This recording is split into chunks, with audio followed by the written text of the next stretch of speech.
ওকে, আসসালামু আলাইকুম সবাইকে। আজকে আমরা আমাদের সেকেন্ড ক্লাসটা করব এবং গানের জন্য ফার্স্ট ক্লাস। আমরা এর আগে মেডিসিনের একটা ক্লাস নিয়েছি। আজকে আমরা আমাদের গানের প্রথম ক্লাসটা করব। অ্যান্ড আমাদের র্যাপিড কোর্সে মোটামুটি আমরা প্রত্যেকটা সাবজেক্টেরই চেষ্টা করছি খুবই অল্প সময়ে কীভাবে শুধুমাত্র এক্সাম ওরিয়েন্টেড পড়ানো যায় সেটার উপর ফোকাস করতে।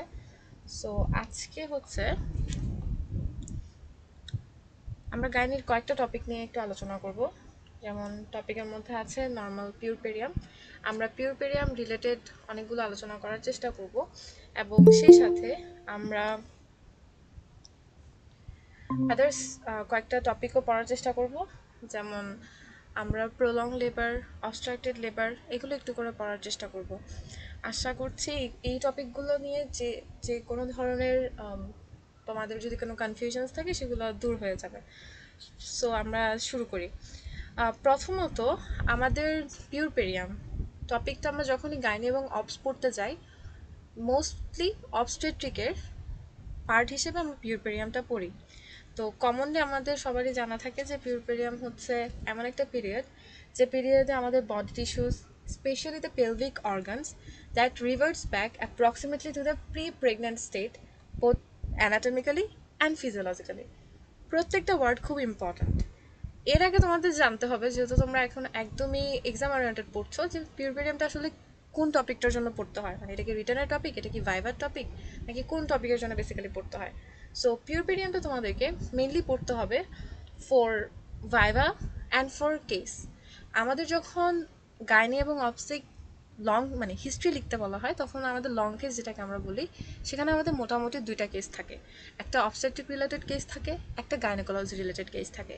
এবং এটা খুবই গুরুত্বপূর্ণ, চাইলে তোমরা একটু নোট ডাউন করে রাখতে পারো, যে আমাদের অবস্টেট্রিক্যাল রিলেটেড যে কেসটা থাকে, মানে অবস রিলেটেড যে কেসটা থাকে, মোস্টলি দেখা যায় একটা মা এবং তার সাথে একটা বাচ্চা থাকে।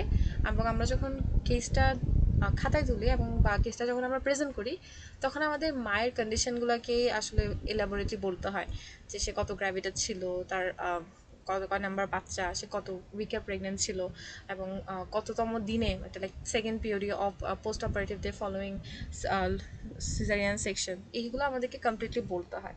তো যখন আমরা কেসগুলোকে ডিফেন্ড করি, ঠিক তখনই আমাদের কিন্তু পিউরপেরিয়াম থেকে প্রশ্ন আসে। সো পিউরপেরিয়াম থেকে প্রশ্নটা কীভাবে আসে, যখন একটা মা আমাদের সামনে থাকে, টিচাররা এসে জিজ্ঞেস করে যে এই মহিলা কি এখন নর্মাল পিউরপেরিয়ামে আছে নাকি অ্যাবনর্মাল পিউরপেরিয়ামে আছে। সো সেখান থেকে আসলে আমাদের এই টপিকটা, যে what is normal puerperium, what is abnormal puerperium, আমি কীভাবে একটা মাকে অ্যাবনর্মাল পিউরপেরিয়াম ডিটেক্ট করবো, অ্যাবনর্মাল পিউরপেরিয়ামের কী কী কজেস থাকতে পারে, বা নর্মাল পিউরপেরিয়ামে বা আমি কখন বলবো। সো এই প্রত্যেকটা জিনিসই আমাদেরকে তখন ডিফেন্ড করতে হয় বা বলতে হয়। এখানে রিটার্নে খুব একটা বেশি প্রশ্ন আসে না, ভাইভাতে খুব বেশি প্রশ্ন আসে, এবং সবচেয়ে বেশি প্রশ্ন সবাইকেই যে জায়গাটাতে থেকে ধরবে সেটা হচ্ছে আমাদের কেসেসগুলোতে। কেসগুলোতে অবশ্যই এখান থেকে প্রশ্ন আসবে। আচ্ছা, প্রথমে হচ্ছে পিউরপেরিয়ামের ডেফিনেশনটা মাঝে মাঝে রিটার্নে চলে আসে 1 নম্বরের জন্য, কিন্তু ভাইভাতে অবশ্যই এবং লং কেসের জন্য এই ডেফিনেশনসগুলো খুব ইম্পর্ট্যান্ট। দেন সেকেন্ডলি তোমাদেরকে অবশ্যই জানতে হবে যে নর্মাল ডিউরেশন অফ পিউরপেরিয়াম কতদিন থাকে। সো অলমোস্ট বলা হয়, আই গেস সবাই জানে, অ্যাপ্রক্সিমেটলি 6 উইকস পর্যন্ত আমরা এটাকে পিউরপেরিয়াম ধরে নিই। দেন যে কোনো একটা পেশেন্টকে তুমি যখন নর্মাল পিউরপেরিয়াম বলছো, তখন কিছু ক্রাইটেরিয়া তার অবশ্যই থাকতে হবে, মানে একটা পিউরপেরিয়ামকে নর্মাল বলার জন্য তার কিছু ক্রাইটেরিয়া থাকতে হবে। যেমন পেশেন্টের কোনো কমপ্লেইন থাকবে না, তার temperature, pulse and blood pressure, যেগুলো একটা ক্লিনিক্যাল প্যারামিটার, একটা পেশেন্টের ক্লিনিক্যাল প্যারামিটার্স বা ভাইটালসগুলো থাকবে নর্মাল। থার্ডলি, পেশেন্টের ব্রেস্টের কোনো অ্যাবনর্মালিটিস থাকবে না। আমাদের অনেকের মধ্যে একটা মিসকনসেপশন যে হচ্ছে, আচ্ছা পালস, দেন ব্লাড প্রেশার, এইগুলো যদি না থাকে বা টেম্পারেচার যদি রেস না থাকে, তাইলেই মনে হয় পেশেন্টটা হচ্ছে নর্মাল পিউরপেরিয়ামে আছে।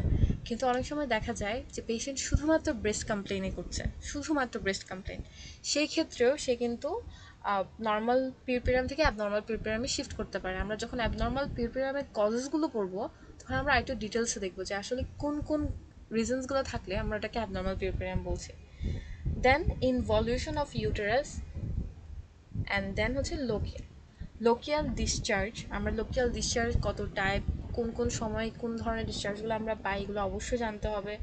ইনভলিউশন অফ দ্য ইউটেরাস, এটাও অবশ্যই জানতে হবে, কারণ আমাদের একটা নর্মাল রেট অফ ইনভলিউশন থাকে ইউটেরাসের আফটার আফটার ডেলিভারি। এই প্রত্যেকটা প্যারামিটার তোমাকে এই 5টা প্যারামিটারের 5টাই তোমাকে অবশ্যই জানতে হবে যদি তুমি ডিফেন্ড করতে চাও কেসটাকে। এবার আসলে ইনভলিউশনের কথা যেহেতু আমরা বলেছি, তো ইনভলিউশনটা আসলে কিভাবে হয় এটা আমাদের জানতে হবে। নর্মালি আমাদের আমাদের ইউটারাসটা নর্মাল সাইজ থেকে অনেক বেশি বড় হয়ে যায় ডিউরিং প্রেগন্যান্সি, অ্যান্ড সেটাকে আবার রিভার্ট ব্যাক করতে তার কিন্তু কিছু সময় লাগে, যে সময়টা আমরা পিউরপেরিয়ামের 6 উইকস তাকে দিয়ে থাকি। আর এখানে তুমি যখন পিউরপেরিয়াম দেখবা, অলমোস্ট দেখা যায় ইনভলিউশন রেটটা থাকে 1.25 সেন্টিমিটার পার ডেতে, মানে তার তার ডেলিভারি হওয়ার পর থেকে প্রথম দিন থেকেই 1.25 সেন্টিমিটার করে কমতে থাকে, মানে তার ইউটারাসটা রিভার্ট ব্যাক করে প্রিভিয়াসে।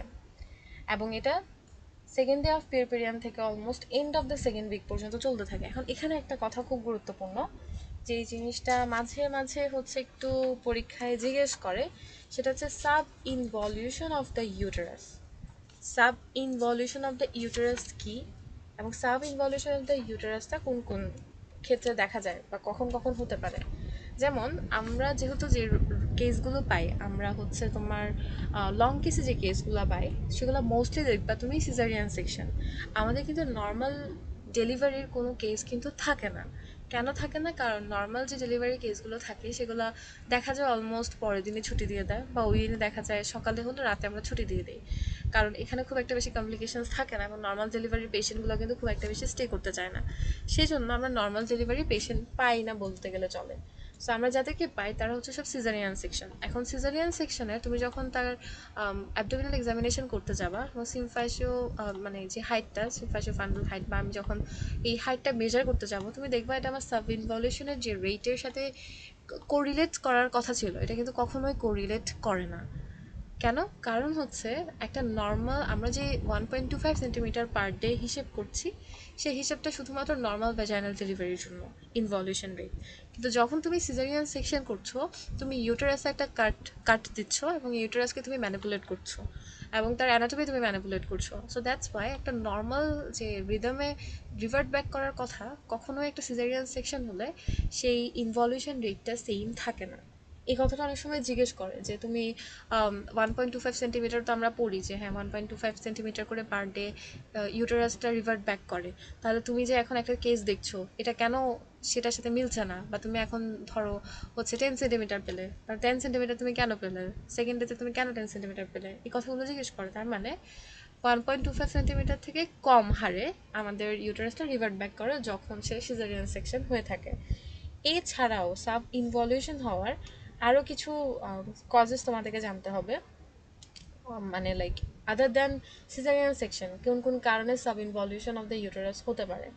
সো এই ক্ষেত্রে প্রিডিসপোজিং কিছু ফ্যাক্টরস থাকে, কিছু অ্যাগ্রাভেটিং ফ্যাক্টরস থাকে।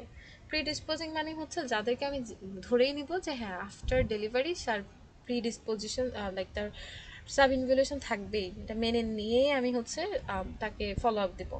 আরেকটা হচ্ছে অ্যাগ্রাভেটিং ফ্যাক্টর, তার মানে তার আগে কোনো প্রিডিসপোজিং ফ্যাক্টর ছিল না, কিন্তু উইদিন ডেলিভারি কিছু একটা কমপ্লিকেশন ক্রিয়েট হয়েছে যেটার কারণে পরবর্তীতে দেখা যায় তার সাব ইনভলিউশন হয়েছে। সো সাব ইনভলিউশনের ডেফিনেশনটা অবশ্যই তোমাদেরকে জানতে হবে। এটা হচ্ছে it is the process whereby the genital organs revert back approximately to the state as they are before the pregnancy. তার মানে আমাদের পিউরপেরিয়ামের যে একটা মেইন গোল, পিউরপেরিয়ামের গোল যেমন আমাদের পেলভিক টিস্যুসগুলোকে অলমোস্ট প্রি প্রেগনেন্সি স্টেজে ফিরিয়ে নেওয়া, ঠিক সাব ইনভলিউশনের ইনভলিউশন যে জিনিসটা, ইনভলিউশনের জিনিসটাও হচ্ছে আমার পুরো ইউটারাসটাকে আগের জায়গায় ফিরিয়ে নেওয়া। তাহলে সাব ইনভলিউশনটা কখন হয়? যখন আমার নর্মাল ইনভলিউশন ইম্পেয়ার্ড হয় অর রিটার্ডেড হয়, তখন এটাকে আমরা বলি সাব ইনভলিউশন। কেমন? সো এই জিনিসগুলো তোমাদের একটু মাথায় রাখা লাগবে। এবার আসো আমাদের অ্যাগ্রাভেটিং ফ্যাক্টরসগুলো কী হয় আর প্রিডিসপোজিং ফ্যাক্টরস কী হয়। যখন কোনো মা গ্র্যান্ড মাল্টিপ্যারিটা, মানে হচ্ছে তার একের অধিক বাচ্চা, সে হচ্ছে মাল্টিপ্যারিটি, মানে আগে তার বাচ্চার সংখ্যা ধরো 5 থেকে বেশি হলে আমরা মোটামুটি গ্র্যান্ড মাল্টিপ্যারিটি বলতে পারি। দেন হচ্ছে over distinction of the uterus, যেটা টুইন্সে হয় বা পলিহাইড্রামিয়াসে হয়। এই ধরনের স্টেজে যেখানে ইউটারাসটা নর্মাল থেকে অনেক বাল্কি, অনেক বড়, এই ধরনের স্টেজে, দেন ম্যাটারনাল ইলনেস বা ম্যালনারিশ বলতে পারো, caesarean section which is very important, already বলেছি, prolapse of the uterus, retroversion of the uterus, fibroid uterus. এই ধরনের ইউটেরাসের কন্ডিশনে তুমি প্রিডিসপোজিং ফ্যাক্টর হিসেবে কাজ করে এবং sub involution of the uterus ঘটায়। এবার আসো অ্যাগ্রাভেটিং ফ্যাক্টর। যদি কোনো রিটেইনড প্রোডাক্ট অফ কনসেপশন থেকে যায়, যদি ইউটেরাসে কোনো রিটেইনড প্রোডাক্ট থেকে যায়, তার মানে তুমি যখন তার প্লাজেন্টাটা আউট করছো বা প্লাজেন্টাটা রিমুভ করছো, তখন কোনো বিটস অফ প্লাজেন্টা যদি ভিতরে থেকে যায়, সেক্ষেত্রে কিন্তু ইউটেরাস কখনোই ইনভলিউশন হয় না, ইনভলিউটেড হয় না। দেন ইউটেরাইন যদি কোনো সেপসিস হয় বা এন্ডোমেট্রাইটিস হয়, এন্ডোমেট্রিয়ামের কোনো ইনফেকশন হয়, ইন দ্যাট কেস কখনোই তোমার নর্মাল যেভাবে রিভার্ট ব্যাক করার কথা ইউটেরাসের, সেটা কখনো হয় না। সো এই কজগুলো তোমার জানা লাগবে। এবং তুমি রোগীকে তখন কিভাবে ডিটেক্ট করবে? নর্মালি হচ্ছে আমরা অ্যাবডোমিনাল এক্সামিনেশন করলেই সিম্ফাশিও ফান্ডাল হাইটটা দেখলেই মোটামুটি বোঝা যায় যে এটা আসলে করেসপন্ড করছে কি করছে না।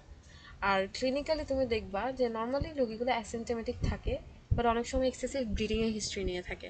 দ্যাট মিনস যদি তার রিটেন প্রোডাক্ট অফ কনসেপশন থাকে, তাহলে পেশেন্টটা তোমার কাছে প্রেজেন্টই করবে পিপিএইচ নিয়ে, পোস্ট পার্টাম হেমোরেজ নিয়ে তোমার কাছে প্রেজেন্ট করবে।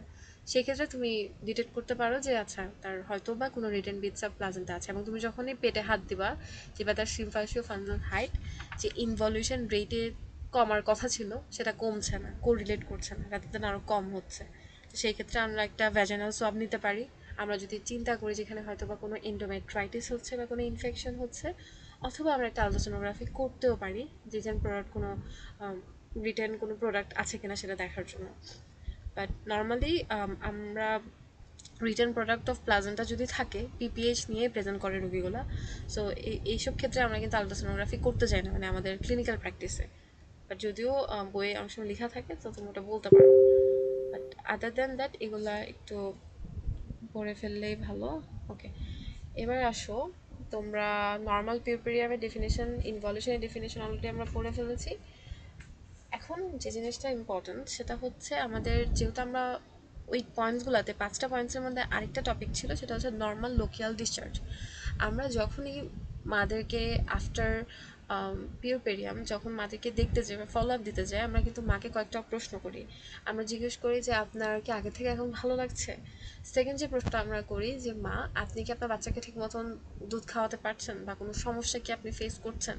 থার্ডলি আমি জিজ্ঞেস করি মা, আপনি কয়টা প্যাড চেঞ্জ করেছেন, বা আপনার ভ্যাজানাল যে ডিসচার্জ কেমন যাচ্ছে, আপনার পানি কেমন যাচ্ছে, রক্ত যাচ্ছে কিনা, গেলে কতটুকু যাচ্ছে, কয়টা প্যাড চেঞ্জ করছেন।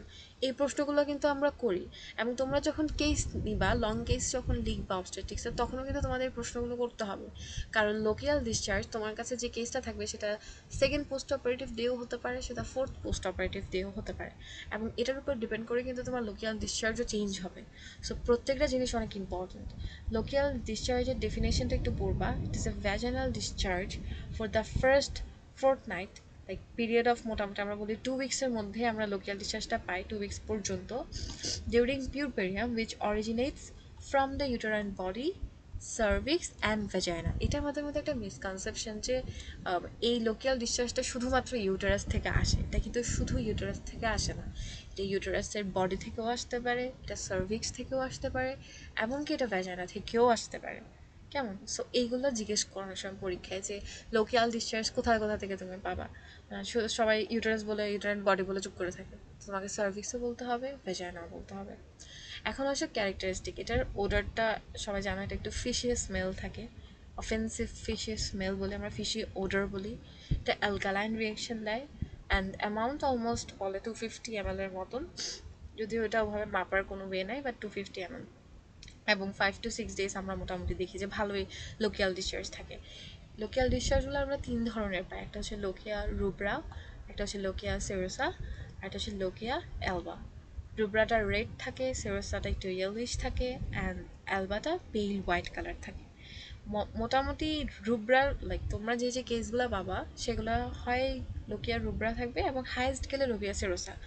কারণ ইনফেকশন না হলে, মানে ধরো কোনো মায়ের সিজারিয়ান যে সেকশনে তুমি যে উনটা ক্রিয়েট করলা, একটা ফেনেস্ট্রিয়াল ইনসিশন দিয়ে তুমি যে উনটা ক্রিয়েট করো, সেই উনটা কিন্তু যদি ইনফেক্টেড না হয়, তাহলে হচ্ছে কিন্তু মাদেরকে আমরা খুব একটা বেশি দিন রাখি না। যেমন অলমোস্ট বলা হয়ে থাকে 3 থেকে 4 দিনের মধ্যে কিন্তু আমরা 3 দিন একটা চেক ড্রেসিং করি, থার্ড পোস্ট অপারেটিভ ডে। তাই আমরা একটা চেক ড্রেসিং করি। এটা অনেক সময় একটু ভ্যারি করে, অনেক ম্যাডামরা বলেন যে থার্ড পোস্ট অপারেটিভ ডেতে চেক ড্রেসিং করে আমরা চার নাম্বার দিনে রোগীকে ছুটি দিয়ে দিই। এবং ওই যে একটা সেলাই রয়ে যায়, তার মধ্যে যে একটা সুতা রয়ে যায়, আমরা বলি হচ্ছে আপনি যদি সেটা মানে এটা ডিপেন্ড করে যে তুমি ভিক্রিল দিয়ে দিচ্ছ নাকি ক্যাটকাট দিয়ে দিচ্ছ। তো ভিক্রিল দিয়ে দিলে আমরা বলি হচ্ছে আপনি 10 দিন পর সেলাই কেটে ফেলবেন, আর ক্যাটকাট দিয়ে দিলে হচ্ছে আমরা 7 দিন পর সেলাই কেটে ফেলতে বলি। বাট এটা এক এক মেডিকেলে একভাবে ভ্যারি করে। সো মোটামুটি 7 দিন থেকে 10 দিনের মধ্যে আমরা বলি 7 দিন পর আপনি সেলাইটা কেটে ফেলবেন নিকটস্থ কোনো হাসপাতালে গিয়ে। আমরা কিন্তু 3 দিনে থার্ড পোস্ট অপারেটিভ, 3 দিন না কিন্তু থার্ড পোস্ট অপারেটিভ ডেতে চেক ড্রেসিং করে ফোর্থ পোস্ট অপারেটিভ ডেতে ছুটি দিয়ে দেয়। আবার অনেকে থার্ড পোস্ট অপারেটিভ ডেতেও ছুটি দিয়ে দেয়। সো এটা যার যার মেডিকেলের একটু খোঁজ নিয়ে দেখতে হবে যে কখন ছুটি দেয়। আমাদের সিএমসিতে মোস্টলি থার্ড পোস্ট অপারেটিভ ডেতে আমরা চেক ড্রেসিং করি। এর পরের দিন সব যদি ক্লিনিক্যাল ভাইটালস এন্ড এভরিথিং ভালো থাকে আমরা পরের দিন ছুটি দিয়ে দিই রোগীকে। সো তোমরা যে ডিসচার্জটা পাবা অলমোস্ট সব পেশেন্টের যখন তোমরা কেসগুলো ফেস করবা, তখন সেটা হচ্ছে লোকিয়ার রুব্রা। রুব্রাটা মোস্টলি 1 থেকে 4 ডেজের মধ্যে পাওয়া যায় ডেলিভারি। এবং এটা কেন এটাকে রুব্রা বলে বা লাইক রেড বলে এটা তোমাকে জিজ্ঞেস করবে, কারণ এখানে ব্লাড থাকে, শ্রেডস অফ ফিটাল মেমব্রেইনস থাকে, রেসিডুয়া থাকে, ভার্নিক্স ক্যাজিওসা, ল্যানুগো, মেকোনিয়াম, কেমন এইসব জিনিস থাকে। এরপর সেরোসা, সেরোসা প্রায় 5 to 9 ডেজের মধ্যে থাকে, পেলে অনেক সময় পেতে পারো। বাট রুব্রাটা পুরোটা পড়তে হবে এবং রুব্রাটা সম্পর্কে টিচাররা জিজ্ঞেস করে।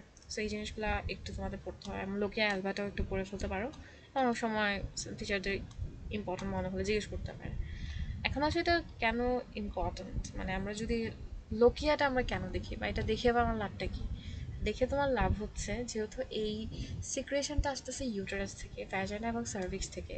তার মানে আমার ইউটেরাসে যদি কোনো ইনফেকশন হয়, যদি আমার ইউটেরাসে কোনো ইনফেক্টেড ফোকাই থাকে, তাহলে আমি এই লোকিয়াল ডিসচার্জটা পাবো, একটু ওডারটা পাবো একটু অফেন্সিভ। নর্মালি তো ফিশি থাকার কথা, বাট এটা আরেকটু বেশি অফেন্সিভ ওডার আসে, কালার চেঞ্জ হয়ে যায়। এবং এইগুলো আমাকে একটা হিন্টস দেয় যে পেশেন্টটা is not in a good or normal puerperium. তার মানে তুমি জাস্ট লোকিয়ার কালার দেখে, লোকিয়ার স্মেলটার মাধ্যমেই ডিটেক্ট করে ফেলতে পারবা যে রোগীটা নর্মাল পিউপেরিয়ামে নেই। এই জন্যই আমরা লোকিয়াল ডিসচার্জটা দেখার চেষ্টা করি বা দেখতে চাই। ওকে, এবার আসো হচ্ছে নর্মালি আমরা যখন নর্মাল পিউপেরিয়ামের একটা রুগীকে পাই, যেটা আসলে আমাদের কেসে জিজ্ঞেস করে যে তুমি একটা নর্মাল পিউপেরিয়ামের রুগীকে পেয়েছো, তুমি ওকে কি অ্যাডভাইস দিবা, বা এই রুগীকে তুমি এখন ছেড়ে দিতে চাচ্ছ, তাহলে তুমি ওকে কি বলবা, কি কি অ্যাডভাইস দিয়ে তুমি ওকে ছেড়ে দিবা? বা ধরো হচ্ছে এটা একটা প্রশ্ন হতে পারে যে তুমি কি অ্যাডভাইস দিয়ে ছেড়ে দিবা। অথবা একটা প্রশ্ন হতে পারে যে এই রোগীটা তোমার কাছে আছে, এখন ধরো থার্ড পোস্ট অপারেটিভ ডে, তো তুমি হচ্ছে এই থার্ড পোস্ট অপারেটিভ ডে গিয়ে রোগীটাকে কি ধরনের অ্যাডভাইস দিবা যতদিন তোমার কাছে আছে? কারণ তুমি তো যখনই ধরো ওটি হওয়ার 6 ঘন্টা পর যখন তার বাউল সাউন্ড প্রেজেন্ট থাকে, আমরা কিন্তু রুগীটাকে মোটামুটি অ্যালাউ করি, ফুড অ্যালাউ করি, মুখে খাবার অ্যালাউ করি। তো এতদিন যে রুগীটা তোমার কাছে থাকছে থার্ড পোস্ট অপারেটিভ ডে পর্যন্ত তুমি রোগীটাকে রাখছো, তাহলে তুমি রোগীটাকে কি অ্যালাউ করবা বা কীভাবে ডায়েটগুলো বলবা, কেমন? এই জিনিসটা পরীক্ষা জিজ্ঞেস করে। তো এটাকে দুইভাবে আমরা পড়ি। প্রথমত হচ্ছে তোমার কাছে যখন রোগীটা তোমার কাছে আছে, তার মানে তোমার হসপিটালে সে ভর্তি আছে, তখন আমরা বলি যে বা আপনি রেস্ট নেবেন, আপনি বেড রেস্টে থাকবেন যতটুকু থাকা সম্ভব। আপনি আপনার যখন ব্রেস্ট ফিডিংয়ের ব্যাপার আসবে, বাচ্চার কথা বলতে হবে যে আপনি বাচ্চাকে ব্রেস্ট ফিডিং করাবেন বা বুকের দুধ খাওয়াবেন, নিয়ম মতো বুকের দুধ খাওয়াবেন, এবং আপনি বেশি বেশি পানি খাবেন, বেশি বেশি খাবার খাবেন, এই ধরনের কথাবার্তা আমরা বলে থাকি। কিন্তু যে জিনিসগুলো তোমাদেরকে একটু এক্সট্রা ইম্পর্টেন্স দিয়ে বলতে হবে সেটা হচ্ছে পরিষ্কার পরিচ্ছন্নতার ব্যাপারটা। কারণ দেখা যায় তুমি এই সময় যদি সেই ইনসিশনটার বা ওই কাটা জায়গাটার যদি ভালো মতো হাইজিন মেনটেন না করো, এই কয়েকদিন পরে গিয়ে যেমন 7 to 8 পোস্ট অপারেটিভ ডেতে গিয়ে ইনফেকশনগুলো নিয়ে আসে রোগীগুলো। দেখবা গড় করে রুগী আসতেছে তোমার কাছে ইনফেক্টেড উন্ড নিয়ে, তারপরে সে 1 মাস 2 মাস মতন ভর্তি, তুমি স্টিচ অফ করে দিচ্ছ, প্রতিদিন ড্রেসিং করতেছো, রুগী ভালো হচ্ছে না, ভালো হচ্ছে না, 1 মাস হয়ে যায়। এবং এমন আমরা দেখি প্রায় 2 মাস, কাছাকাছি 2 মাস রোগী যেতে পারছে না বাসায়, কারণ এই ইনফেক্টেড জিনিসটাকে তো তুমি ড্রেসিং করে করে ভালো করে না আনা পর্যন্ত তুমি আসলে রোগীটাকে ছাড়তে পারছো না। সো এটা কিন্তু খুবই খারাপ দিকে টার্ন নেয়। দ্যাটস ওয়াই আমাদের অবশ্যই হাইজিনের কথা বলতে হবে রোগীকে। ভালো মতো সে যেন গোসল করে, সেই কাটা জায়গাটাকে সে যাতে একটু এক্সেল দিয়ে মোছে, কেমন নিজেই যাতে একটু সে বুঝে যে কীভাবে ড্রেসিংটা করতে হয় বা কীভাবে এই জায়গাটা পরিষ্কার পরিচ্ছন্ন রাখতে হয়, যাতে আমি ওকে ছেড়ে দিলেও সে যাতে এই জায়গাটার যত্ন নিতে পারে, ক্ষতস্থানটার যত্ন নিতে পারে। এই কথাগুলো আমাদের রোগীকে বলতে হবে। আমরা খাবারের কথা অবশ্যই বলবো, আমরা বাচ্চার পরিচর্যার কথাও বলবো, কিন্তু রোগীর যে হাইজিন মেনটেনের ব্যাপারটা এটা আমাদেরকে বলতে হবে।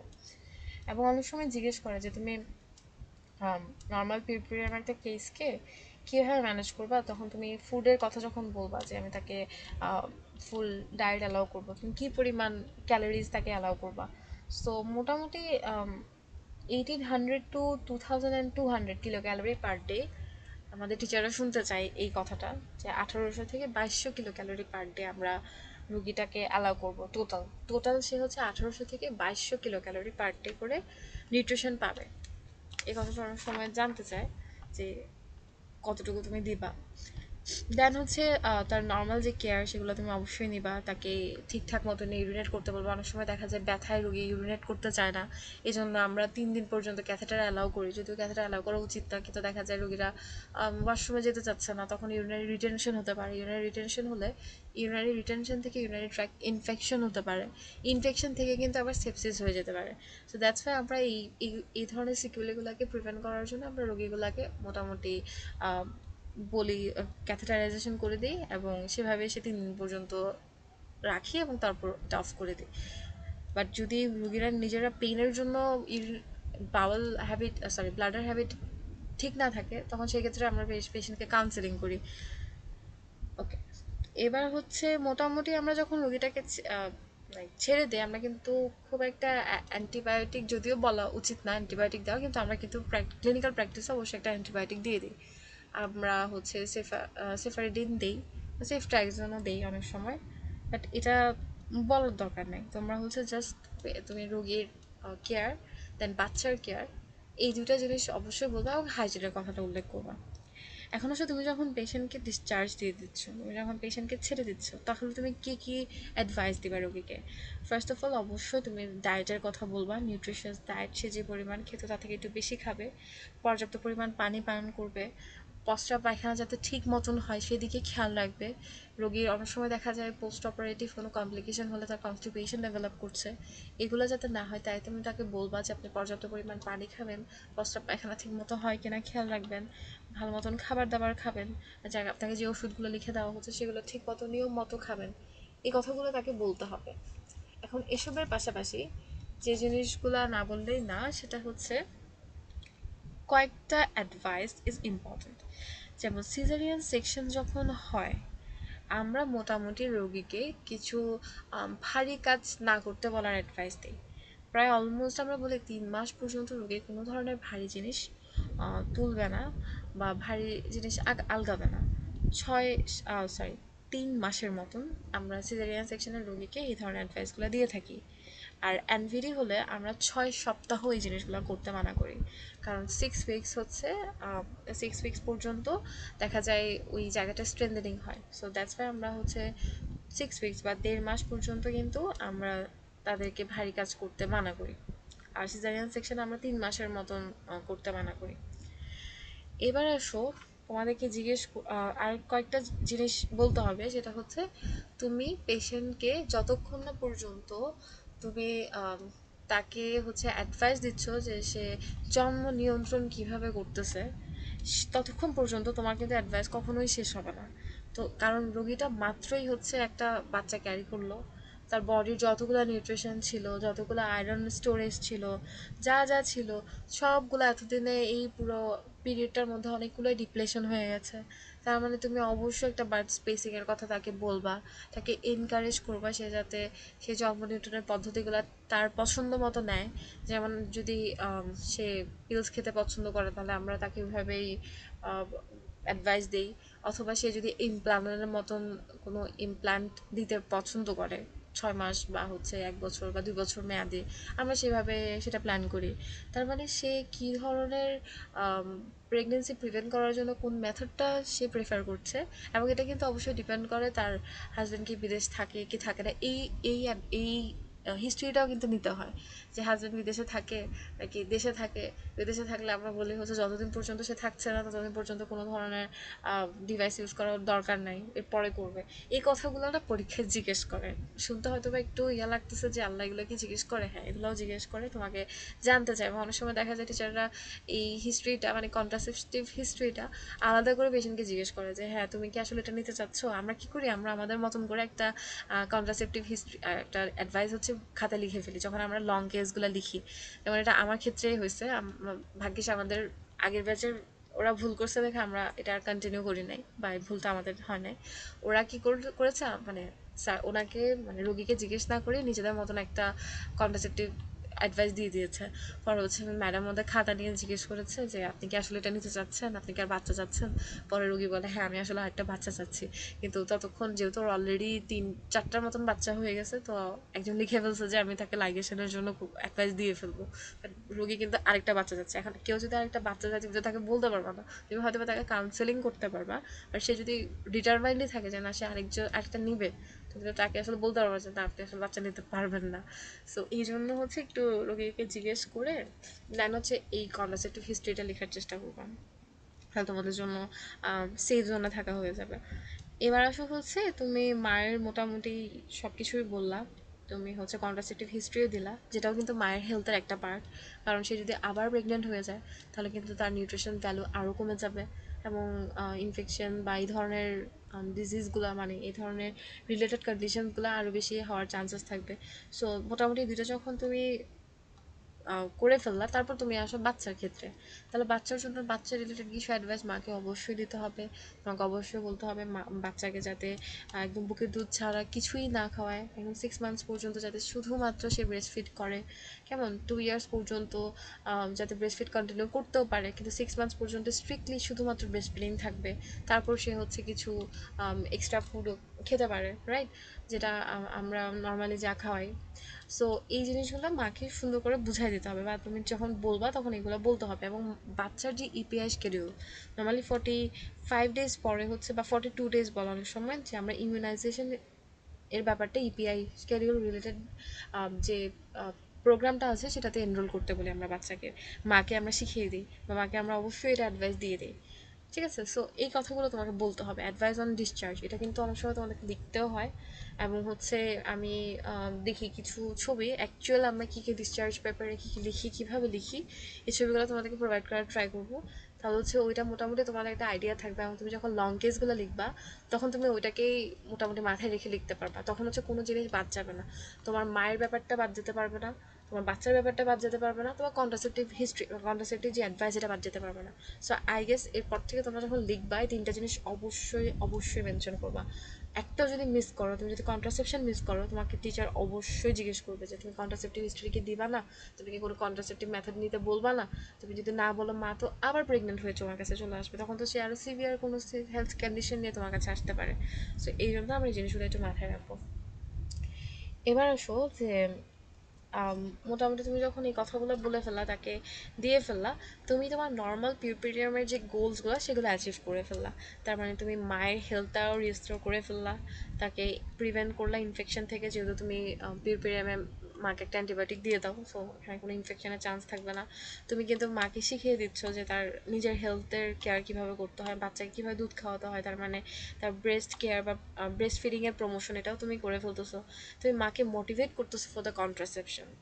এই যে কাজগুলো তুমি করতেছো by giving her advice, they are the principles of management of the normal puerperium. এটা অনেক সময় জিজ্ঞেস করতে পারে যে what the principle of management of normal পিউরপেরিয়াম।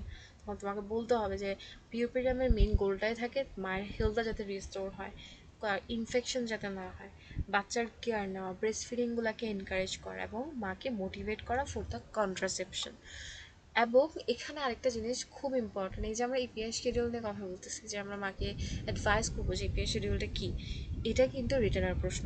যদিও এতক্ষণ তোমাদেরকে যা পড়ালাম এখানে ভাইভা অ্যান্ড লং কেসটাই বেশি কভার করে, কিন্তু ছোটো ছোটো কয়েকটা রিটার্নের প্রশ্ন এখান থেকে অনেক সময় চলে আসতে পারে। যেমন ইপিআই শিডিউল অফ নিউবর্ন, এটা কিন্তু একটা রিটার্নের প্রশ্ন, এটা আমাদের সময় রিটার্নের পরীক্ষায় আসছে, এবং এটা আসে, এটা পরীক্ষায় আসে, যে এটা লিখতে দেয় এবং এটা ভালোই নাম্বার ক্যারি করে। এবং এই এক জিনিস পড়লে তুমি মেডিসিনের যে পেডিয়াট্রিক পার্ট ওখানেরও কিন্তু এই ইপিএস শিডিউল ওখানেও অনেক সময় আসে। সো একটা বললে তুমি মোটামুটি 2-3টা জায়গার কমন পেয়ে যাবা। সো এটা আমরা আগে একবার পড়তাম কমিউনিটি মেডিসিনে, বাট পরে গিয়ে হয়তো বা আমরা ভুলে যাই। সো এটা আবার একটু মনে করাই দিলাম যাতে তোমরা একবার একটু পড়ে ফেলতে পারো। আচ্ছা, এগুলো হচ্ছে আমরা নর্মাল পিউপিয়াম নিয়ে অনেক কথা বললাম। এবার আসো নর্মাল যদি না হয় তাহলে কি হবে, অ্যাবনর্মাল। এবার আসে অ্যাবনর্মাল পিউপিয়ামের ডেফিনেশন কি। অ্যাবনর্মাল পিউপিয়াম থেকে ভাইবার থেকে কোশ্চেন আসতে পারে, রিটার্নাল প্রশ্ন আসতে পারে, এবং হচ্ছে এটা তো কেসে থাকবে। কারণ অনেক সময় তোমার রুগী যাকে পেশেন্ট দেওয়া হবে, নর্মালি এগুলো নর্মাল পিউপিয়ামে রুগীই থাকে, কিন্তু অনেকে আনফর্চুনেটলি ফিভার থাকতে পারে বা এই ধরনের কিছু আমার যেগুলো পড়বো এখন এগুলো থাকতেও পারে। তো তুমি যদি এটা কখনো বলতে পারো, নর্মালি কখনোই চেষ্টা করবা না জিনিসটাকে অ্যাবনর্মাল পিউপিয়ামের দিকে শিফট করার। কারণ যখনই তুমি অ্যাবনর্মাল পিউপিয়ামে শিফট করতে যাবা, তোমার কিন্তু প্রশ্ন তুমি নিজেই অনেক বেশি ইনভাইট করতেছো। তোমার রোগীকে কখনো ম্যাডাম এসে হচ্ছে মেপে মেপে দেখবে না যে ওর জ্বর কতটুকু আছে বা হচ্ছে তার আদার্স লোকিয়াল ডিসচার্জ কী হচ্ছে। সো এগুলো কখনোই টিচার এসে ডাবল চেক করতে যাবে না। সো এটা খুবই খুবই ভালো হয়। এটা একটা ছোট টিপস বলতে পারো যে তুমি সবসময় তোমার রোগীকে নর্মাল পিউপিয়ামে রাখার চেষ্টা করবা। আর টিচাররা সিলেক্ট করার সময় নর্মাল পিউপিয়ামগুলাই দেয়, কারণ এটা ডিফেন্ড করাটা একটু ইজি হয়। কখনোই একটু জ্বর আছে বলে সেটাকে আর নর্মাল বানাতে যাবে না, তাহলে তোমাকে ওখানে পেঁচাতে পেঁচাতে অনেক বেশি প্রশ্ন করা শুরু করবে। তো কোনো দরকার নেই, সেফ থাকাই দরকার। তো এই জন্য হচ্ছে তোমরা সো এখন আসো what are the complications or puerperium or what is the abnormal puerperium. So first হচ্ছে তোমাকে ডেফিনেশনটা জানতে হবে। when puerperium is complicated by any illness of mother it is called abnormal puerperium. তার মানে মোটামুটি পিউপিয়ামের ডেফিনেশনটা ইজি। সো এটা তোমরা পড়তে পারবা। এখন আসো তোমাকে যেটা জানতে হবে what is the abnormal পিউপিয়ামের কন্ডিশনসগুলো key key, what are the complications of the পিউপিয়াম, পিউপিয়ামের কমপ্লিকেশনগুলো কী কী হতে পারে। এইখানে মোটামুটি যে কয়টা রিজন তোমাদের বইয়ে আছে এগুলো অবশ্যই অবশ্যই তোমাকে সিরিয়ালি বলতে হবে। তুমি কখনো ইউরিনারি কমপ্লেইন্টস প্রথমে বলতে পারবে না, বা তুমি কখনো হচ্ছে ব্রেস্ট কমপ্লিকেশনসগুলো প্রথমে বলতে পারবে না। তার মানে যেভাবে সিরিয়াল মেনটেন করে দেওয়া আছে তোমাকে সেভাবেই বলতে হবে।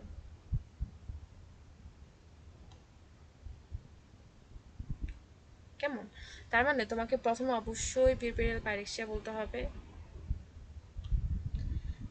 তোমাকে হচ্ছে দেন পিউপেরিয়াল সেপসিস বলতে হবে। দেন হচ্ছে সাবইনভলিউশন অফ দ্য ইউটারাস বলতে হবে।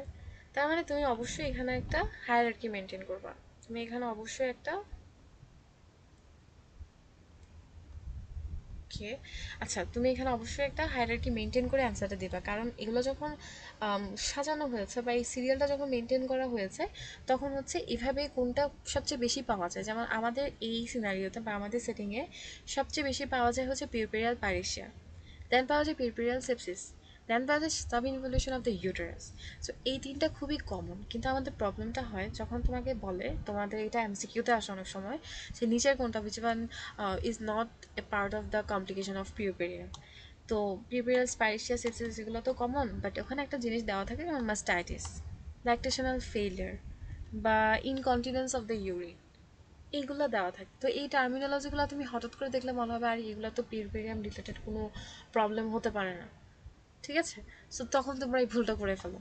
দ্যাটস ওয়াই তোমাকে জানতে হবে যে তার যদি ব্রেস্টে কোনো কমপ্লিকেশন থাকে, এটা হোক ব্রেস্ট এনগর্জমেন্ট, এটা হোক ক্র্যাক নিপল, তার কোনো জ্বর নাই কিন্তু তার ব্রেস্টে এনগর্জ হয়ে আছে, তার কোনো জ্বর নাই বা কোনো সেপসিসের কোনো ফিচার্স নাই, বা তার ল্যাকটেশনাল ফেলিয়ার, সে বাচ্চাকে দুধ খাওয়াতে পারছে না, তার মাস্টাইটিস, তার ব্রেস্টে অ্যাবসেস হয়ে আছে, this are also a part of the abnormal puerperium. Then রোগী বলছে যে সে লাইক বার্নিং সেন্সেশন হচ্ছে ডিউরিং মিকচুরেশন, আর তার রিটেনশন অফ ইউরিন হচ্ছে, তার ইনকন্টিনেন্স অফ ইউরিন হচ্ছে। এই কমপ্লেইন্সগুলো যখন রোগী তোমাকে করছে সেটা of they are also a part of abnormalities of the puerperium. So এই প্রত্যেকটা জিনিস তোমাকে জানতে হবে। তার মানে puerperal pyrexia, puerperal sepsis, subinvolution of the uterus, breast complications. শুধু ব্রেস্ট কমপ্লিকেশনস বললে হবে না বা লিখলে হবে না, এটা কিন্তু রিটেনে আসে। তোমাকে ব্রেস্ট কমপ্লিকেশনে কী কী কমপ্লিকেশন তুমি পাও। আবার এখানেও একটা কথা আছে, তুমি কখনোই ল্যাকটেশনাল ফেলিয়ার প্রথমে লিখতে পারবে না। ম্যাডামরা এসব গাইনি অ্যান্ড অবসের কেসে খুব পছন্দ করে সিরিয়ালি বলাটা। আমি জানি আদার্স কেসেও মানে অন্য সাবজেক্টেও সিরিয়াল জিনিসটা টিচাররা অনেক বেশি মেনটেন করার ট্রাই করে, এখানেও কিন্তু সেম। কারণ ওনারা এই সিরিয়ালগুলো বানানোই হয়েছে যে সবচেয়ে মানে খুবই কমনলি কোনগুলো পাওয়া যায়। সো প্রথমে দেখবা ব্রেস্ট কমপ্লিকেশন রোগী বেশি নিয়ে আসতেছে হচ্ছে ব্রেস্ট এনগর্জড, সে ল্যাকটেশন করতে পারতেছে না, ইনগর্জড হয়ে আছে ব্রেস্ট, ব্রেস্ট ব্যথা করছে, এই ফিচার্সগুলো সে নিয়ে আসে বা এই কমপ্লেন্সগুলো সে তোমাকে করে। দেন ইউরিনারি কমপ্লিকেশন, দেখা যায় ওই যে বললাম পেশেন্ট হচ্ছে ইউরিন পাস করতে চায় না কারণ তার ব্যথা। সো তো সে হচ্ছে ওইখান থেকে স্ট্রেসেস হয়ে হয়ে ইউরিনারি ট্র্যাক ইনফেকশনটা হয়, রিটেনশন অফ ইউরিন হয়ে যায়, ইনকন্টিনেন্স হয়ে যায়। সো এই জিনিসগুলো is also a part of the normal puerperium. Then pulmonary embolism বলতে পারো বা এগুলো খুবই কমন না, অনেক অনেক আনকমন। পোস্টপার্টাম সাইকোসিস, আমি জাস্ট একটা দেখেছি পোস্টপার্টাম সাইকোসিসের পেশেন্ট। অবস্টেটিক পালসিস, এগুলো বললেও বলতে পারো, না বললেও সমস্যা নেই, বাট যেগুলো ফার্স্টে বলেছি ওগুলো তোমাকে অবশ্যই বলতে হবে। কেমন? আচ্ছা, তো এইগুলো হচ্ছে এখন তোমাকে যেটা জানতে হবে, তুমি যখন এতটুকু পড়ে ফেলেছো এখন তোমাকে জানতে হবে পিউরপেরিয়াল, এই প্রত্যেকটা জিনিসের একটু ডিটেলস তোমাকে অবশ্যই জানতে হবে। এগুলো রিটেনের প্রশ্ন আছে, যেমন পিউরপেরিয়াল প্যারেক্সিয়া, পিউরপেরিয়াল সেপসিস, এগুলো রিটেনের প্রশ্ন। ব্রেস্ট কমপ্লিকেশন থেকে রিটেনে ওরকম আসে না, তোমাকে শুধু কমপ্লিকেশনগুলোর নামগুলো লিখতে দিবে, তারপর হচ্ছে প্যারেক্সিয়া নিয়ে ডিটেলসে জিজ্ঞেস করবে, সেপসিস নিয়ে ডিটেলসে জিজ্ঞেস করবে। প্যারেক্সিয়া, পিউরপেরিয়াল প্যারেক্সিয়া, মোটামুটি নামটা শুনে বোঝা যাচ্ছে যে এটা হয়তো বা ফিভার রিলেটেড একটা কন্ডিশন হতে পারে। সো এটা অবশ্যই ফিভার রিলেটেডই একটা কন্ডিশন, কিন্তু এখানে একটা ডেফিনেশন আছে এবং এই ডেফিনেশনটা হুবহু তোমাকে মুখস্থ করতে হবে। দেখো আমাদের অবস্টেট্রিক অথবা গাইনি এই জায়গাটাতে ডেফিনেশনগুলো খুব ইম্পর্টেন্ট, এবং ডেফিনেশনগুলো এমনভাবে বানানো হয় যে তুমি ডেফিনেশন পড়েই বুঝতে পারবা যে সিচুয়েশনটা আসলে কী বা এই কন্ডিশনটা আসলে কী ডিমান্ড করছে। সো দ্যাটস ওয়াই ওনারা খুব বেশি সেন্সিটিভ থাকে এই ডেফিনেশনগুলোর জন্য। তোমরা যখন ভাইভা ফেস করবা, ভাইভাতে হচ্ছে তোমাদের কার্ড সিস্টেম থাকে, মানে সিএমসিতে মোস্টলি কার্ড সিস্টেম থাকে, অন্য মেডিকেলেও সেম। সো এই কার্ডের তোমার প্রথম প্রশ্নটায় থাকে, ধরো তোমার যদি পিউরপেরিয়াম টপিকটা থাকে বা অ্যাবনর্মাল পিউরপেরিয়াম থাকে, ফার্স্ট প্রশ্নটা থাকবে হোয়াট ইজ অ্যাবনর্মাল পিউরপেরিয়াম, তারপর বলবে what are the abnormalities within the puerperium, তারপর বলার পর তুমি যখন পিউরপেরিয়াল প্যারেক্সিয়া বলবা, তারপর তোমার প্রশ্নটা আসবে হোয়াট ইজ পিউরপেরিয়াল প্যারেক্সিয়া। এবং তুমি যদি ডেফিনেশন না পারো, টিচাররা প্রচণ্ড মাইন্ড করে। এবং আমাদের সিনিয়রদের মধ্যে এমনও শোনা গিয়েছিল যে একটা আপু সব কিছুই পারছে, মানে বুঝায় বুঝায় বলতেছে, এক্স্যাক্ট ওয়ার্ডগুলো বলতে পারতেছে না একটা ডেফিনেশনের, এবং ওনাকে ফেল দিয়ে দিছে। সো এটা খুব বেশি হয় যে ডেফিনেশনগুলো তুমি যদি বলতে না পারো, ওনারা খুব মাইন্ড করে, পরের প্রশ্নগুলোতে যেতে চায় না। সো এই জন্য ডেফিনেশন যেখানেই পড়বা একটু বুঝিয়ে বুঝিয়ে পড়ার চেষ্টা করবো। লাইক ধরো এটা পিউরপেরিয়াল পাইরেক্সিয়া, সো মোটামুটি বুঝতেছে একটা জ্বরের ব্যাপার স্যাপার আছে এবং পিউরপেরিয়ামে জ্বরটা হচ্ছে।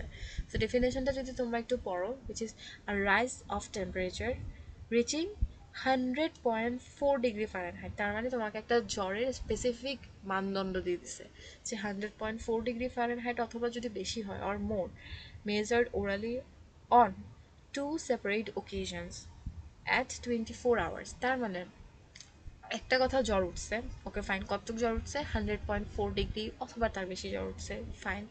একবার মাপবা? না। দুইবার মাপবো? কতক্ষণের মধ্যে মাপবো? আজকে একটা মাপবো, পরশু একটা মাপবো? না, একদিনের মধ্যে আমি দুইটা সেপারেট ওকেশনে মানে 2 বার করে মাপবো একদিনের মধ্যে, এবং আমি সেম রেজাল্ট পাবো। Third, apart excluding the first 24 hour, এটা খুব ইম্পর্ট্যান্ট। কেন? কারণ প্রথম 24 ঘন্টায় যেহেতু তার একটা লাইক একটা ডেলিভারি হয়েছে বা তার একটা সিজারিয়ান সেকশন হয়েছে, তার মানে তার বডিতে একটা ট্রমা হয়েছে। সো ফিজিওলজিক্যালি প্রথম দিন জ্বর আসাটা ইজ ভেরি নর্মাল। অন্য সব অপারেশনের মতন এখানেও জ্বর আসাটা প্রথম দিন ভেরি নর্মাল, এটাকে আমরা কাউন্ট করব না। কিন্তু জ্বর প্রথম দিন বাদে উইদিন 10 days ফলোয়িং ডেলিভারি যদি পেশেন্টের জ্বর আসে 104 ডিগ্রি ফারেনহাইট অথবা 38 ডিগ্রি সেন্টিগ্রেড অথবা তার বেশি, হয় 100.4 ডিগ্রি ফারেনহাইট অথবা তার বেশি, প্রথম 24 ঘন্টা এক্সক্লুডেড থাকবে। দুইটা সেপারেট ওকেশন আমি মাপবো উইদিন 24 আওয়ার্স। কেমন? এবং ফার্স্ট 10 days-এর মধ্যে ফলোয়িং ডেলিভারি। তার মানে অনেকগুলা কথা, কিন্তু তুমি যদি একদম ইজিলি মনে রাখো যে হ্যাঁ আচ্ছা জ্বর হবে, কতটুকু জ্বর হবে, 104.4 ডিগ্রি ফারেনহাইট জ্বর হবে, আমি হচ্ছে দুইটা সেপারেট ওকেশনে মাপবো উইদিন 24 ঘন্টা মাপবো। কেন within, sorry, after at 24 hour, মানে 24 ঘন্টার মধ্যে মাপবো। 24 ঘন্টার মধ্যে মানে অপারেশনে 24 ঘন্টার মধ্যে না, মানে যেই সময় আমি মাপতেছি, ধরো 24 ঘন্টা যখন পার হয়ে গেছে, ওর পরদিন থেকে, এরপরে আমি ধরো মেপে পেলাম হচ্ছে 100.4, তার থেকে শুরু করে 24 ঘন্টা, ঠিক আছে? আই গেস এটা কনফিউশন করবা না। সো ওই 24 ঘন্টার মধ্যে আমি যদি দেখি যে দুইবার আমি পেয়েছি এবং দুইবারই সেমই পাচ্ছি, apart excluding the first 24 hour, প্রথম একদিন আমি যদি জ্বর পাইও এটা মোটামুটি ফিজিওলজিক্যাল আমি বলে দেবো, এবং 10 দিনের মধ্যে যদি সেটা হয় তখন আমি এটাকে বলবো পিউবেরিয়াল পাইরেক্সিয়া। এবং এই ডেফিনেশনটা পরীক্ষায় আসে। তোমাকে একটু সুন্দর করে বলে বলে কয়েকবার লিখে এটা জিনিসটা পড়তে হবে। জিনিসটা কিন্তু খুবই ইজি, বাট ওই কয়েকটা ওয়ার্ডিংস যদি ঠিক মতন না হয় তাহলে সমস্যাটা ক্রিয়েট হয়। এবার আসো কথা, দ্য কজেস অফ পিউবেরিয়াল পাইরেক্সিয়া, এটা পরীক্ষায় আসে। Puerperal pyrexia causes same as like abnormalities of the puerperium, like puerperal sepsis, urinary tract infection, like cystitis, pyelonephritis, mastitis, breast abscess, breast engorgement, কেমন? তারপর উন্ড ইনফেকশন হলে যেমন সিজারিয়ান সেকশনে কিন্তু by like normal vaginal ডেলিভারিতেও কিন্তু would infection হতে পারে। মানে এটা অনেক সময় জিজ্ঞেস করে পরীক্ষায় যে আমরা সবসময় মাথায় এটাই নিয়ে রাখি যে সিজারিয়ান সেকশন হলে একটা উড ইনফেকশন হয়, উড ইনফেকশন থেকে অনেকগুলো কমপ্লিকেশনস হয়। তো তোমাকে এটাও জিজ্ঞেস করতে পারে যে হচ্ছে নর্মাল ভ্যাজাইনাল ডেলিভারিতে কি উড ইনফেকশন হতে পারে, নর্মাল ভ্যাজাইনাল ডেলিভারি থেকে অ্যাবনর্মাল পিউপেরিয়াম হতে পারে। অবশ্যই হতে পারে। কিভাবে? তার যে একটা এপিসিওটমি স্কার থাকে না, তুমি মোটামুটি সব রোগীকেই আমরা যখন এনগেডি করি আমরা একটা এপিসিওটমি দিয়ে থাকি, একটা এপিসিওটমি একদম রুটিনলি দেওয়া হয়। কারণ তুমি যদি এপিসিওটমি উইদিন টাইম না দাও তাহলে তো টিয়ার হওয়ার চান্সেস থাকে, এবং একটা প্ল্যান সার্জিক্যাল ইনসিশন ক্রিয়েট করে যদি তুমি সেফলি বাচ্চাটাকে ডেলিভারি করতে পারো তাহলে কেন তুমি রিস্ক নিয়ে টিয়ারের জন্য বসে থাকবা? সো দ্যাটস ওয়াই আমরা মোটামুটি at the height of the crowning আমরা একটা এপিসিওটমি দিয়ে দিই। কেমন? এবং এই এপিসিওটমিটা উনটা যদি কোনো কারণে ইনফেক্টেড হয়, হাইজিন যদি সে মেনটেন না করে, তখনও কিন্তু তার অ্যাবনর্মাল পিউপেরিয়াম হতে পারে, পিউপেরিয়াল সেপসিস হতে পারে। এবং দেখা যায় অনেক সময় তার ইনফেকশনগুলো অ্যাসেন্ডিং রুটে গিয়ে অ্যাথলেকটিসিস বা নিউমোনিয়ার মতন ডিজিজগুলো করতে পারে। সো এগুলো মোটামুটি একদম কমন, এবং এগুলো তোমরা বলার চেষ্টা করবা। আরও অনেকগুলো কজ থাকতে পারে, বাট এইটুক বললে এনাফ। এবার আসো রিটার্নে আসে যে তুমি অ্যাবনর্মাল পিউপেরিয়াল পাইরেক্সিয়া বা পিউপেরিয়াল এই অ্যাবনর্মালিটিগুলোকে কীভাবে ডিল করবা, বা এই যে একটা একটা পিউপেরিয়াল পাইরেক্সিয়া তুমি বলতেছো, তো তুমি এটাকে কিভাবে প্রিভেন্ট করতে পারো।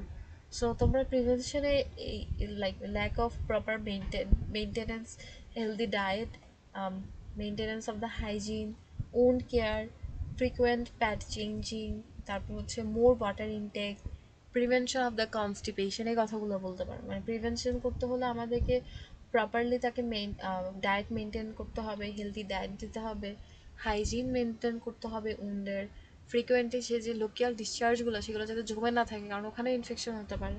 সো ফ্রিকোয়েন্টলি প্যাড চেঞ্জিং, তার ওয়াটার ইনটেক প্রপারলি যাতে তার বাওয়াল অ্যান্ড ব্লাডার হ্যাবিটটা ঠিক থাকে। দেন প্রিভেনশন অফ দ্য কনস্টিপেশন, আমরা তাকে খাবারগুলো সেভাবেই অ্যাডভাইস করবো যাতে তার কনস্টিপেশন না হয়, বা যদি কনস্টিপেশন হয়েও থাকে আমি তাকে হচ্ছে সেটার জন্য ট্রিটমেন্ট দিব, কারণ এগুলো তার ইনফেকশনের চান্সেসগুলোকে বাড়িয়ে দেয়। এবার আসো তোমাকে যখন একটা সিনারিও দিয়ে দেয় মোটামুটি যে একটা মা আসছে, তারপর তুমি কী কী কেমন পেয়েছো, যেমন বলতে পারে যে তোমার second or third post operative দিতে আসছে একটা রুগী, তোমার এলএসসিএস করার পর ফলোয়িং এলএসসিএস দেন 104 ডিগ্রি তুমি টেম্পারেচার পেলে, হোয়াট ইজ ইউর ডায়াগনোসিস, তুমি বললা পিউপেরিয়াল পাইরেক্সিয়া, আমি বললো how you manage such a case. তো নর্মালি দেখা যায় আমাদের রিটেনে এখান থেকে খুব বেশি প্রশ্ন আসে না, অনেক অনেক রেয়ারলি দেখবা হচ্ছে, তোমরা যদি কোয়েশ্চেন ব্যাংকটা একটু ফলো করার চেষ্টা করো তুমি দেখবা খুব রেয়ারলি হচ্ছে একটা দুইটা রিটেনের প্রশ্ন আসে। কারণ কি? কারণ হচ্ছে এই কোয়েশ্চেন্সগুলো ওনারা মোস্টলি ইয়ার জন্য বাঁচায় রাখে, ভাইবার জন্য বাঁচায় রাখে, অথবা কেসের জন্য বাঁচায় রাখে, বা ওখানে জিজ্ঞেস করে ফেলে। বাট স্টিল যদি আসে, যেমন এরকম থাকতে পারে যে patient came with you the history of vaginal delivery 4 days ব্যাক, complaining of fever and breast pain. যখনই দেখবা ফিভারের কথা বলতেছে, যখনই দেখবা ব্রেস্ট পেইনের কথা বলতেছে, ইউরিনারি কমপ্লিকেশনসের কথা বলতেছে, এটা হোক ভিডি, এটা হোক এনভিডি, এটা হোক সিজারিয়ান সেকশন, সব ক্ষেত্রেই কিন্তু অ্যাবনর্মাল পিউপেরিয়াম হতে পারে। এবং তোমাকে ফার্স্টে কোশ্চেনটা থাকবে হচ্ছে ডায়াগনোসিস, তখন তুমি বলবা this is the case of puerperal pyrexia. কিন্তু একটা জিনিস অবশ্যই অবশ্যই মনে রাখবা, তোমাকে যখন স্পেসিফিক্যালি বলে দিবে যে ফিভার হচ্ছে তার সাথে ব্রেস্ট পেইন আছে, তার মানে তোমাকে একটা ডিজিজের কজটাও কিন্তু বলে দিচ্ছে। তার মানে তুমি যদি এখানে শুধুমাত্র লিখো পিউরপেরিয়াল পাইরেক্সিয়া, তুমি তো ফুল মার্কস পাবা না। তোমাকে বলতে হবে পিউরপেরিয়াল পাইরেক্সিয়া ডিউ টু মাস্টাইটিস, কারণ তোমাকে কজটা অলরেডি উল্লেখ করা আছে। বাট যদি না থাকতো, মানে এখানে যদি ব্রেস্ট পেনের কথা না থাকতো, তাহলে এখানে বলার, তোমার তো বলার কিছু আসে, মানে বলার কিছু নাই। কিন্তু যদি বলে দেয় তখন তোমাকে এটা বলতে হবে। আর এটা ট্রিক শিখিয়ে দিই, সেটা হচ্ছে অনেক সময় সিনারিওতে যদি কখনো বলে দেয় যে patient has diabetes, patient had diabetes and ধরো তুমি সিনারিও দেখলা যে পেশেন্টের হচ্ছে প্রমের পেশেন্ট, মানে প্রিম্যাচুর রাপচার অফ মেমব্রেন হয়ে গেছে, কিন্তু একটা কথা এইভাবে বললো যে patient also have diabetes, patient also have anaemia. So তখন তোমাকে ফার্স্ট লাইনটাই জিজ্ঞেস করে মানে হচ্ছে ডায়াগনোসিস, তখন তোমাকে বলতে হবে যে প্রিটার্ম প্রম বা PROM with diabetes mellitus with anaemia. তার মানে কোমরবিডিটিস যদি থাকে, আমরা লং কেসে যেভাবে লিখি কোমরবিডিটিসগুলো পাশে করে লিখি মেইন ডায়াগনোসিসের পর উইথ দিয়ে, ঠিক সেইভাবে রিটেনের লেখার সময়ও ডায়াগনোসিস যখন এক নম্বরে জানতে চাইবে, তোমাকে ডায়াবেটিস যদি থাকে ওই কথাটা অবশ্যই উল্লেখ করতে হবে, যদি প্রেশার থাকে অবশ্যই উল্লেখ করতে হবে, কারণ তুমি যদি এটা উল্লেখ না করো তোমাকে 1 মার্কসের মধ্যে দিবে হচ্ছে 0.5। তো শুধু শুধু 0.5 তো হারাই ফেলার কোনো দরকারই নাই। সো এই জন্য এটা একটু মনোযোগ দিয়ে খেয়াল করবা। এবার আসো পিরপেরিয়াম। মোটামুটি যখনই তোমাকে ম্যানেজমেন্টের কথা বলবে, চেষ্টা করবা হচ্ছে একদম হিস্ট্রি থেকে লেখার, হিস্ট্রি, ক্লিনিক্যাল ফিচার্স, সায়েন্স, দেন হচ্ছে ক্লিনিক্যাল ফিচার্সের মধ্যে সিম্পটম, সাইন, এভাবে আলাদা করে লেখার আসলে রিটেনের সময় পাওয়া যায় না। তো রিটেনে যেহেতু অনেক বেশি হ্যাকটিক থাকে, অনেক হ্যাকটিক থাকে, সো এই জন্য হচ্ছে যতটুকু পারা যায় ততটুকুর মধ্যে লেখার চেষ্টা করবা, বেশি বড় করার দরকার নেই। একদম ছোট করে হিস্ট্রিগুলো লিখে ফেলবা একদম, যে হ্যাঁ হিস্ট্রি অফ এটা এটা এটা তুমি কী কী পেয়েছো, জাস্ট ওই কয়েকটা লাইন, একটা দুটা লাইন। কিন্তু একটা জিনিস মনে রাখবা, পয়েন্টসগুলো যাতে সবগুলো টাচ হয়। যেমন হিস্ট্রি, এই পয়েন্টটা যাতে টিচার দেখে যে তুমি হিস্ট্রিতে কিছু একটা লিখছো, একটা দুটা লাইন লিখছো। তুমি ক্লিনিক্যাল ফিচার্সে সিমটমস সাইন বলে কয়েকটা লাইন লিখছো। তুমি ইনভেস্টিগেশন দিয়েছো, কয়েকটা ইম্পর্টেন্ট ইনভেস্টিগেশন এখানে অবশ্যই বলতে হবে। যদি এটা ইনফেক্টিভ কেস হয়, তোমাকে অবশ্যই ভ্যাজানাল সোয়াব নিতে হবে ফর কালচার অ্যান্ড সেন্সিটিভিটি, অবশ্যই এটা বলতে হবে। তোমাকে অবশ্যই ইউরিন আনিমির কথা বলতে হবে, কারণ এখানে ইউরিনারি ইনফেকশন একটা কজ হতে পারে। তোমাকে কজ এক্সক্লুড করে করে করে করে ইনভেস্টিগেশনগুলো দিতে হবে। ব্লাড কালচার অনেক সময় করা যেতেও পারে, নাও যেতে পারে। একটা আলট্রাসোনোগ্রাফি, একটা এক্সরে, ব্লাডের যে টেস্টগুলো ওগুলো একটু করা যেতে পারে। সো লাইক পয়েন্টসগুলোর নামগুলো যাতে থাকে, তাহলে রিটার্নে একটু ভালো মার্কস ক্যারি করতে পারে, কেমন? তারপর হচ্ছে এবার আসো ট্রিটমেন্ট। তারপর তুমি যখন ট্রিটমেন্ট বলবা, দেখো আমরা সবসময় কিন্তু পেশেন্টকে দুইভাবে ম্যানেজ করি, আমরা একটা জেনারেল ট্রিটমেন্ট দিই, আর একটা হচ্ছে আমরা স্পেসিফিক ট্রিটমেন্ট দিই। সো দুটাকে যদি আলাদা করে বলতে পারো, একটা বক্স করে যদি লিখতে পারো বা একটা ফ্লো চার্ট করে লিখতে পারো, তাহলে কিন্তু মার্কটা একটু ভালো ক্যারি করে, কেমন? তুমি ট্রিটমেন্ট, অথবা যদি তোমার এটা যদি একটা প্রশ্নের আন্ডারেই চলে আসে, যেমন how will you manage a case, তারপর দেখলে তুমি এখানে মার্ক দিলে হচ্ছে 2.5 বা 2, তাহলে এত বড় করে লেখার কোনো দরকার নেই। বাট জাস্ট জেনারেল ট্রিটমেন্ট তুমি কী দিবা তাকে, অবশ্যই পেশেন্টটাকে একটা ভালো ফ্লুইডে তুমি রাখবা, একটা অ্যান্টিবায়োটিক, অবশ্যই স্পেসিফিক ট্রিটমেন্ট, তুমি তাকে অ্যাডিকুয়েট ডায়েট দিবা, নিউট্রিশিয়াস ডায়েট দিবা। তারপর হচ্ছে তার যদি জ্বর থাকে, যেহেতু আমি বলতেছি যেটা প্যারিশিয়ার কেস, তাহলে তার টেম্পারেচার চার্টটা মেনটেন করার ট্রাই করবা, আদার কোনো কোমরবিডিটিস থাকলে সেগুলো ম্যানেজ করবা, অ্যানিমিয়া থাকলে অ্যানিমিয়া ম্যানেজ করবা, যাই থাকুক। তারপর তুমি একটা ওকে অ্যান্টিবায়োটিক রেজিমেনে রাখবা। যেমন মোটামুটি সিভিয়ার কেস হলে আমরা অ্যাম্পিসিলিন অথবা মেট্রো এগুলো একসাথে করে জেন্টামাইসিন, এই তিনটা কম্বিনেশন করে দেওয়ার চেষ্টা করি, কেমন? যদি পারো ডোজগুলো যদি মুখস্থ করতে পারো বা মাথায় থাকে, লিখতে পারলে ভালো। কিন্তু যদি মাথায় না থাকে, বেশি মাথা হ্যাসেল করার দরকার নেই, যতটুক মনে থাকে ততটুক লিখবা। যেমন তোমরা একটা জিনিস মনে রাখতে পারো, মেট্রোনিডাজল, মেট্রোনিডাজল কিন্তু অ্যানারোবিক কভারেজ দেয়, এবং মেট্রোনিডাজল ইনজেকশন, মেট্রোনিডাজল কিন্তু সবসময় তুমি দেখবা 500 মিলিগ্রাম আইভি 8 আওয়ারলি দিই। মেট্রোটা মুখস্থ করতে পারে, এটা খুব ইজি। এবং অ্যাম্পিসিলিনও কিন্তু আমরা গাইনিতে খুব বেশি ইউজ করি, অবস্টেট্রিকের অনেক কেসে আমরা কিন্তু অ্যাম্পিসিলিনের কথা বলি বা অ্যাম্পিসিলিনটা ইউজ করি, কেমন? সো এটাও মাথায় রাখতে পারো, কিন্তু অ্যাম্পিসিলিন আমরা এটাও 500 আইভি দিই, কিন্তু এটা 6 আওয়ারলি দিই। আর হচ্ছে জেন্টামাইসিন আমরা 80 মিলিগ্রাম দিই আইভি 8 আওয়ারলি। তো মেট্রো এবং জেন্টামাইসিন দুটাই আমরা 8 আওয়ারলি দিচ্ছি, আর অ্যাম্পিসিলিনটা আমরা 500 মিলিগ্রাম আইভি 6 আওয়ারলি দিই। মনে রাখতে পারলে ভালো।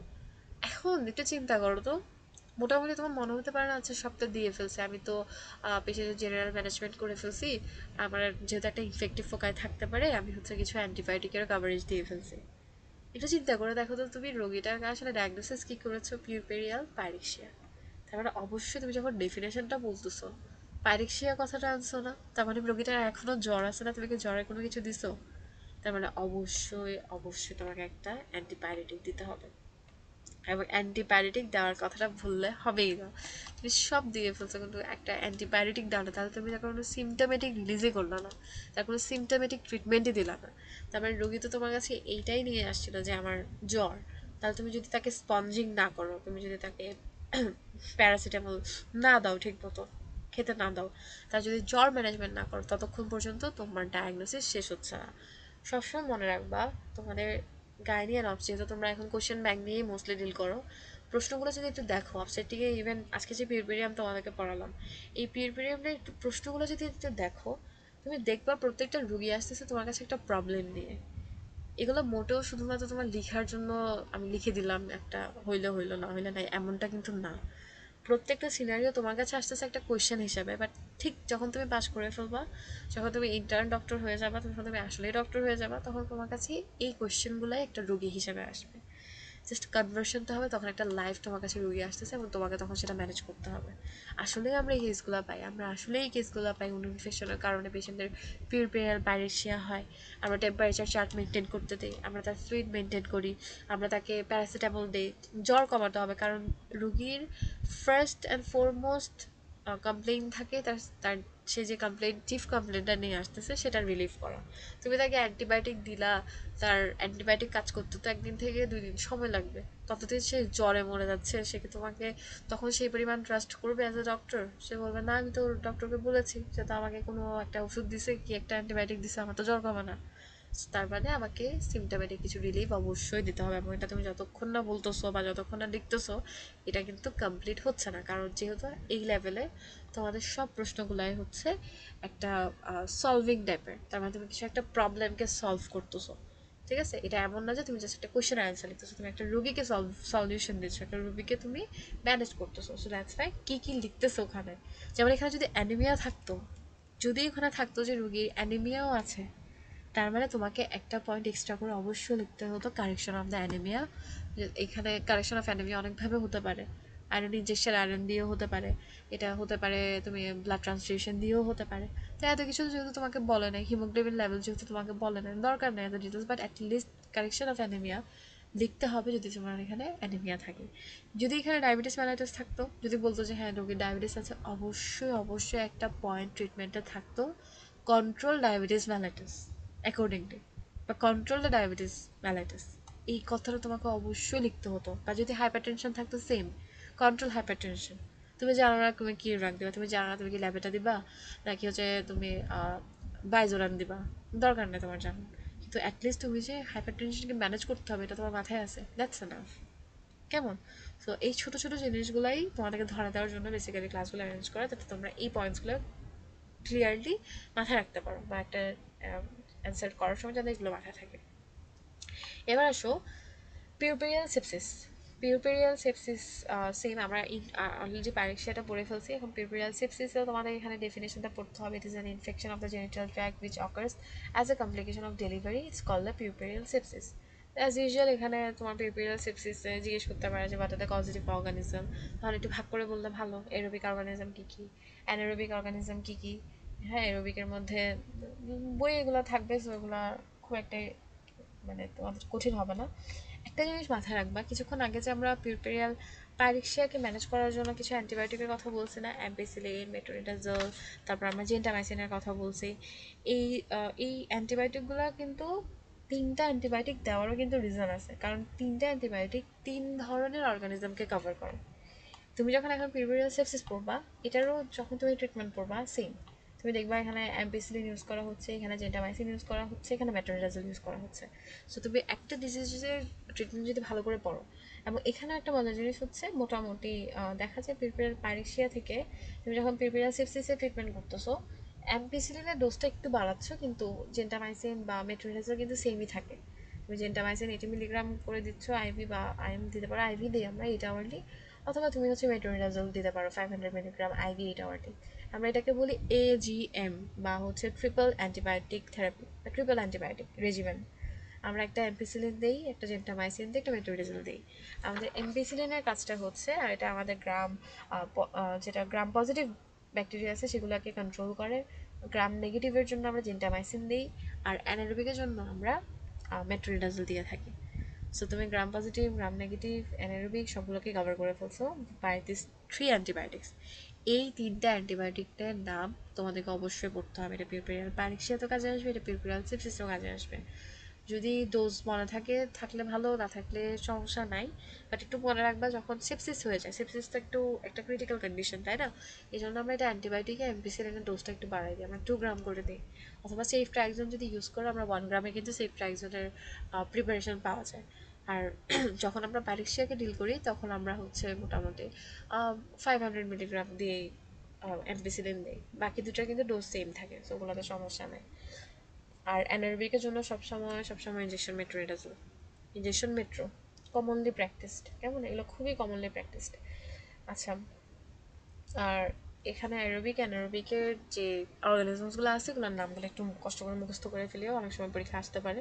অলমোস্ট সব অর্গানিজমের নামই এখানে তুলে দিছে, বাট পড়লে ভালো। এখানে একটা কথা চিন্তা করো তো, একটা রুগী তোমার কাছে আসলো, তুমি কি সামহাও এটাকে একটু ধারণা করতে পারো যে রোগীটার আসলে কোনো ধরনের সেপসিস হবে কি হবে না? বা তোমার কি এটা কোনো মাথায় থাকতে পারে যে এই রোগীটার যখন ডেলিভারি হয়ে যাবে আমি ওকে একটু ক্রিটিক্যালি ফলো আপ করবো? কারণ তার কোনো একটা জিনিস দেখে হয়তো বা আমি ফিল করতে পারি যে হ্যাঁ, তার হয়তো বা পিউপেরিয়াল সেপসিস হতে পারে। কারণ সব রোগীতে পিউপেরিয়াল সেপসিস হবে না। একটা খুব সুস্থ মা তোমার কাছে আসছে, সে হচ্ছে ধরো তার 39 উইকস চলতেছে, তার একটু একটু ব্যথা হয়েছে, সে তোমার কাছে আসছে, তুমি সুন্দর করে তার একটা ওটি করে দিলা, তার কোনো কোমরবিডিটিস নাই, তার কোনো কমপ্লিকেশন নাই, এবং সে হাইজিন মেনটেন করতেছে, সব কিছু করতেছে, তো তোমার কি মনে হয় তার আউটকাম বেশি ভালো হওয়ার কথা না? তার তো এইসব ডিজিজ হওয়ার কথা না, বা আমার মাথায় আসবে না যে তার পিউপেরিয়াল সেপসিস হতেও পারে, তাই না?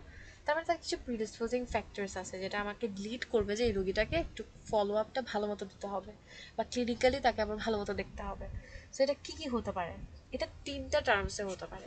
কিছু অ্যান্টিবায়োটাম কজ হতে পারে, কিছু ইন্টাবায়োটাম কজ হতে পারে, বা কিছু আফটার ডেলিভারি ইফেক্টও হতে পারে। অ্যান্টিপার্টাম বা বিফোর ডেলিভারি কী হতে পারে? খুবই কমনলি হচ্ছে অ্যানেমিয়া বা ম্যালনিউট্রিশন। এইগুলো যখন থাকে তখন মাদের কিন্তু সেপসিস হওয়ার চান্সেসগুলো বেড়ে যায়। দেন হচ্ছে প্রিটার্ম লেবার হতে পারে, লেবার প্রিটার্ম, প্রিম্যাচিওর রাপচার, প্রম, বা হচ্ছে পেশেন্ট ইমিউনো কম্প্রোমাইজ, তার স্টেরয়েডের কোনো থেরাপিতে সে আছে, তার ডায়াবেটিস আছে, কোমরবিডিটিস আছে, হ্যাঁ, বা প্রোলগ লেবার আছে। এই ধরনের কিছু কন্ডিশন থাকতে আমরা মোটামুটি ধরে নিই যে হ্যাঁ, ওর পরে গিয়ে সেপসিসের চান্সেসগুলো বেড়ে যাচ্ছে। আর ইন্ট্রাপার্টাম হতে পারে হচ্ছে ধরো রিপিটেড ভ্যাজানাল এক্সামিনেশন, এটা কিন্তু খুবই খারাপ। আমরা পিভি মানে পারভেজানাল যে এক্সামিনেশন, এটা কিন্তু বারবার করাটাকে এনকারেজ করি না। না, আমাদের ডাইলেটেড অস কতটুকু ডাইলেট হচ্ছে এটা দেখার জন্য কিন্তু পিভি করতে হয়। কিন্তু পিভি করতে হয় বলে আমরা গণহারে 5-6 বার পিভি করবো এমনটা কিন্তু না। আমরা একটা সময় নিয়ে নিয়ে তার ব্যথার উপর বেস করে করে আমরা কিন্তু পিভিটা করি। খুবই কম, যত কম না করলেই না তত কমই আমরা করার চেষ্টা করি। আর হচ্ছে পেশেন্টের যদি ডিহাইড্রেশন হয়, তার যদি কোনো ট্রমাটিক ডেলিভারি হওয়ার রিস্ক থাকে, মানে কোনো হিস্ট্রি থাকে, তার অবস্ট্রাক্টেড লেবার বা প্রলং লেবার, সিজারিয়ান সেকশন, এই ধরনের জিনিসগুলো আমাদের ইন্টারপার্টাম ফ্যাক্টরসগুলো আমাদের এই কন্ডিশনটার জন্য অ্যাগ্রাভেটিং হিসেবে কাজ করে। অথবা পরবর্তীতে যদি তার পিউপেরিয়াল আদার্স লাইক দেখা যায় উন ইনফেকশন থেকেও কিন্তু পিউপেরিয়াল সেপসিস হতে পারে। এটা হচ্ছে পোস্টপার্টাম, মানে লাইক পিউপেরিয়ামের সময়। তার মানে আমি অ্যান্টিপার্টাম, ইন্টারপার্টাম, পোস্টপার্টাম কিছু কজেসের সম্পর্কে জানলাম যেটার মাধ্যমে পিউপেরিয়াল সেপসিস হতে পারে। এবার আসি management. Same, management as same. তুমি এখানেও হচ্ছে লোকালি তুমি পেশেন্টটাকে ম্যানেজ করবা। তার যদি উন ইনফেকশন হয়, উন্ডের ম্যানেজমেন্ট দিবা। তোমার অ্যান্টিবায়োটিক রেজিমেন্টের কথা আমরা অলরেডি বলছি, ঠিক আছে? তুমি জেনারেল ট্রিটমেন্টে তুমি তার ডায়েট এগুলো ঠিক মতন রাখবা, স্পঞ্জিং করবা, তার যদি জ্বর থাকে তাকে অ্যান্টিবায়োটিক্স দিবা, তার মনিটর করবা, তার লাইক ভাইটালসগুলো, অ্যান্টিবায়োটিক রেজিমেন্ট যা বললাম সেভাবে দিবা। সার্জিক্যাল ট্রিটমেন্টও করা লাগতে পারে, কারণ তার যেহেতু সেপসিস এসে চলে যাচ্ছে রোগীটা। সেক্ষেত্রে তুমি লাইক ইভাকুয়েশন যদি করা লাগে, ইউটেরাস ইভাকুয়েশন করলা, দরকার হলে মাল্টিডিসিপ্লিনারি অ্যাপ্রোচ নিলা, সার্জনকে ডাকলা, তার ল্যাপারোটমি করা লাগতে পারে, হিস্টেরেক্টমি করা লাগতে পারে, যেটা এত সিভিয়ার অনেক সময় যায় না, যদি যায় তাহলে আমাদের সেগুলো করতে হতে পারে। কেমন? আর মোটামুটি ম্যানেজমেন্ট যদি বলে তখন তো তোমাকে একদম সব লিখতে হবে, ডায়াগনোসিস, ক্লিনিক্যাল ফিচার থেকে স্টার্ট করে ট্রিটমেন্ট পর্যন্ত সবই লিখতে হবে। সো এগুলা অ্যাজ ইউজুয়াল, তুমি এটার ইনফেকশন পেলে কী পাচ্ছ, লোকাল ইনফেকশনে কী পাচ্ছ, এগুলো লিখতে হবে। স্প্রেডিং ইনফেকশনে কী পাচ্ছ, এক দু লাইন করে জাস্ট লিখে ফেলবা, কেমন? এত ডিটেলসে লেখার তো সময় নাই, কারণ রিটার্নে কিন্তু অনেক অনেক প্রশ্ন, এবং অনেক প্রশ্নে দেখবে ম্যানেজমেন্ট লিখে রাখছে। তো এত ম্যানেজমেন্ট যদি সুন্দর করে মানে মাধুরী লিখে লিখতে চাও, তাহলে তুমি কিন্তু পরীক্ষা শেষ করতে পারবে না। আর আমি হচ্ছে আমার অবস্টেট্রিক্সে টাইম ম্যানেজমেন্ট নিয়ে খুব প্যারা খাইছি। আমি অনেক অনেক মেনটেন করে গেছিলাম যে হ্যাঁ এটা আমি 5 মিনিট দেবো, এটা 6 মিনিট দেবো, এটা সেটা, কিন্তু কোয়েশ্চেন পড়ে কোয়েশ্চেন আসলে কী চাচ্ছে সেটা ঠিক মতো মাথায় এনে, এবং হাজার হাজারটা আমরা সামনের দিনে দেখবা পড়বো কমপ্লিকেশনস অ্যান্ড আদার্স, তখন ওগুলোর জন্য প্রচুর প্রচুর সময় লাগে। তো সব সময় কিন্তু এগুলো কভার করা যায় না। সো এই জন্য এগুলো একটু যত ছোট করে মেইন কথাগুলো উইদিন দিস থিং মাথায় রেখে তারপর অ্যান্সার করার চেষ্টা করবা। আর অ্যান্টিবায়োটিকের নামগুলো এবং প্রপারলি রোগীর ম্যানেজমেন্ট এগুলো। কমপ্লিকেশনটা অবশ্যই পড়বা, সেপসিসের পিউপেরাল সেপসিসের কমপ্লিকেশনে pelvic abscess, pelvic peritonitis, septicaemia, pelvic thrombophlebitis, DIC, renal failure, এগুলো মোরলেস হচ্ছে একটা সেপসিসে কী কী কমপ্লিকেশনস হয় ওগুলাই। কিন্তু যেহেতু এটা pelvic reason related mostly, so এই জন্য আমরা পেলভিক কথাটা বলি, পেলভিক অ্যাবসেসের কথা বলি, পেরিটোনাইটিসের কথা বলি, সেপ্টিসেমিয়ার কথা বলি, কেমন? এগুলো মাঝে মাঝে জিজ্ঞেস করে অনেক সময়, যদি টিচারদের ইচ্ছা করে ইন ডিটেলস জিজ্ঞেস করবে, তখন এগুলো জিজ্ঞেস করতে পারে তোমাদের কাছে। বাট এর আগে যেগুলো পড়াইছে এগুলো মাস্ট তোমাকে জানতে হবে। অ্যান্টিবায়োটিক রেজিমেন্ট তোমাকে মাস্ট জানতে হবে, কী কী অ্যান্টিবায়োটিক আমরা ইউজ করি এগুলো তোমাকে অবশ্যই জানতে হবে। সো এগুলা দিয়েই মোটামুটি পিউপেরিয়াম, অ্যাবনর্মাল পিউপেরিয়াম কাভার।